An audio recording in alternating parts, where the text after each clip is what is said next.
Estamos inmersos en la gloria de la luz de la Navidad. Es Jesucristo quien desde el pesebre ilumina toda la historia humana y ilumina la vida de cada uno de nosotros. Y celebramos hoy en la Iglesia la fiesta del apóstol y del evangelista San Juan. La Iglesia nos presenta este párrafo de su mismo Evangelio, del Evangelio de San Juan, en el capítulo 20, donde Juan va a tener la experiencia personal de la tumba vacía y en esa experiencia reconocer que Jesucristo está vivo y que Él es el Señor, el que ha nacido en Belén, el que se ha hecho carne, el que sus ojos han visto, el que sus manos han palpado, al que sus oídos han escuchado Él personalmente, ahora la va a experimentar de una manera mucho más profunda, resucitado por la fe. El pasaje del Evangelio es maravilloso.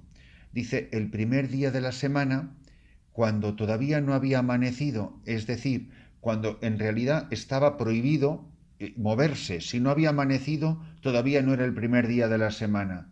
Y si era el primer día de la semana, es porque ya había amanecido.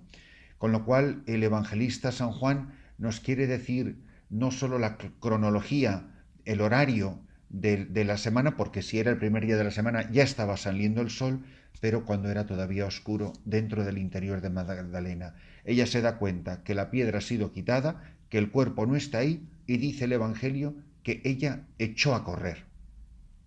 Y fue donde estaba Simón Pedro y el otro discípulo. Se define a sí mismo en el Evangelio aquel a quien tanto quería Jesús.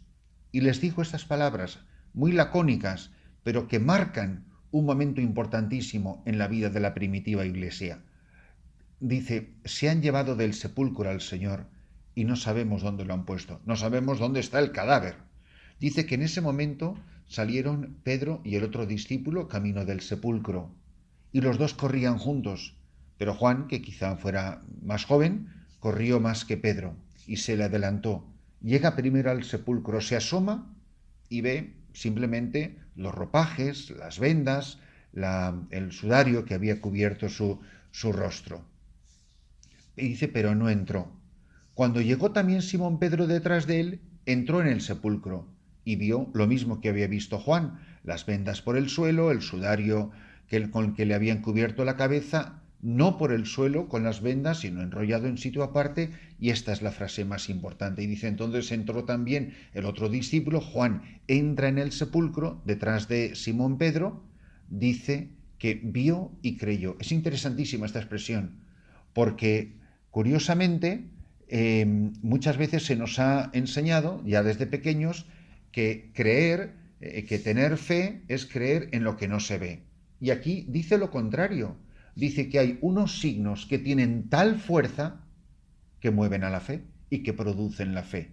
Estas son las mismas palabras con las que él va a comenzar su primera carta. Dice lo que existía desde el principio, lo que hemos oído, lo que hemos visto con nuestros propios ojos, lo que contemplamos y palparon nuestras manos, la palabra de la vida. La palabra en griego que usa en el prólogo es la palabra sarx, que es una expresión griega para decir la carne que literalmente se compra en el mercado para comer. O sea, no puede ser una palabra más cruda, más gráfica. La carne es esto que se toca, lo que se palpa del cuerpo de una persona o incluso de un animal. Eso que nosotros por los sentidos hemos percibido y que ha percibido por la fe en el sepulcro vacío, de eso os damos testimonio y os anunciamos la vida eterna que estaba con el Padre y se nos manifestó. Esto es para lo que existe la Iglesia, esto es para lo que somos misioneros, esto es para lo que se levanta cada mañana un cristiano, porque tengo conciencia de que cada día le palpo, le veo, le toco, le experimento en mi vida, porque continuamente me regala signos de credibilidad, empezando por el más importante de todos, que es la celebración de la Santa Eucaristía diaria, el contemplar al Verbo en la sagrada forma consagrada, el milagro de todos los milagros que ocurre a cada instante en el mundo entero, donde quiera que se está celebrando la Santa Misa. Este misterio es el que os transmitimos. Esto es para lo que existe la Iglesia. Esto es para lo que somos cristianos. Esto es para lo que abrazamos la vocación que cada uno haya abrazado, la vida que a cada uno se nos se nos haya concedido. Pero qué maravilla es contemplar a la persona de Juan, a la persona de este hombre, de este evangelista. Probablemente no es fantasía pensar que sería el más joven de todos los apóstoles. Es un discípulo joven.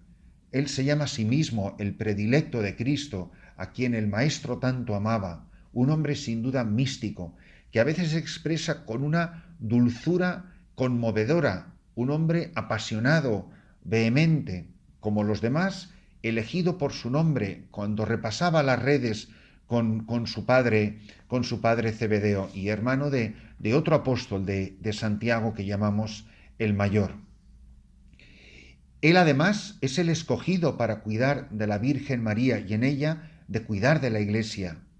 Él le va a reconocer, él es el primero que le reconoce de entre los apóstoles resucitado en el lago. Es capaz de decirle a los demás en la barca, es el Señor. Ser capaces de reconocer a Jesucristo. Qué maravilla la lección que nos da este hombre. Es el que nos enseña a ser capaz de decir, saber reconocer en cada momento, hasta en los momentos más difíciles, más oscuros, más duros de nuestra vida, saber reconocer al Señor. Participa, por supuesto, en los acontecimientos más importantes de la vida pública de Jesucristo. Y claro que tiene un papel muy eminente en la iglesia primitiva, como lo tienen, por supuesto, todos los apóstoles.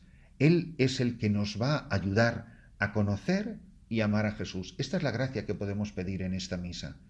Enséñame a conocerle, a palparle, a escucharle, a experimentarle, a reconocerle como lo has hecho tú.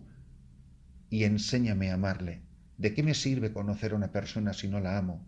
¿De qué me sirve tener experiencia con tanto cercano? Es más, me atrevo a decir que hasta que no se ama, no se conoce, porque el conocimiento que no lleva al verdadero amor no sirve para nada. Es simplemente acumular información en una ficha técnica. El Evangelio de Juan es el que nos va a revelar el misterio de la palabra hecha carne. Son las palabras más fundamentales de nuestra fe católica. Y el Verbo se hizo carne, el Verbo que se ha hecho visible. Y Él es el que nos va a enseñar el amor de Dios, la fuerza que es la única capaz de evangelizar y de convertir al mundo. Por eso Él nos va a transmitir también, y es el único que nos transmite, el mandamiento nuevo, que nos va a enseñar un nuevo modo de vivir junto a Jesús. Y es un mandamiento que se deriva de la Eucaristía.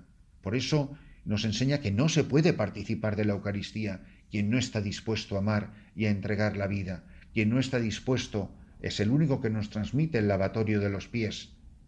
Es el único que nos enseña que de su costado brotaron agua y la sangre, y de ahí nace la vida de la Iglesia, la sangre el signo de la Eucaristía, el agua el signo del Espíritu. Para San Juan, que ni siquiera se molesta en contarnos el acontecimiento de Pentecostés, porque para él es un acontecimiento que ocurre en la cruz, en el momento que en su cuerpo la vasija sagrada de su humanidad se rompe, se quiebra, por la punzada de la lanza y brotan de ahí los sacramentos de la Iglesia, nace de su costado la esposa, como nace del costado de Adán, Eva, la primera mujer, la madre de todos los creyentes. Ahora esta es la nueva madre que nos va a engendrar para la vida eterna. Para San Juan Pentecostés ocurre en la cruz. Ya de ahí se ha derramado sobre toda la humanidad y sobre toda la creación el don del Espíritu. Por eso este mandamiento nuevo va inseparablemente asociado al misterio de la Pascua, como lo está también el lavatorio de los pies junto a la institución de la Eucaristía. Él es el primero que capta en las bodas de Canaán cómo lo que se está iniciando por la nueva comunidad mesiánica, estos hombres y mujeres representados por María y por los apóstoles, la primitiva comunidad de creyentes que se establece en él no por la circuncisión, como en el Antiguo Testamento, sino en la circuncisión del corazón de la que habla San Pablo, de estos que se van adhiriendo a él por el don de la fe. Hay unas palabras que he encontrado del Papa Benedicto XVI que nos ayuda muchísimo a comprender y amar lo que nos enseña este apóstol. Dice el Papa Benedicto que el Señor nos ayude a entrar en la escuela de San Juan para aprender la gran lección del amor, de manera que nos sintamos amados por Cristo hasta el extremo y gastemos nuestra vida por Él y por los hermanos. Pues pidamos la gracia en esta fiesta de San Juan, apóstol y evangelista. Pidámosle, amigo, apóstol, compañero de Jesús, enséñame a conocerle y enséñame a amarle y enséñame a amar a los hombres mis hermanos.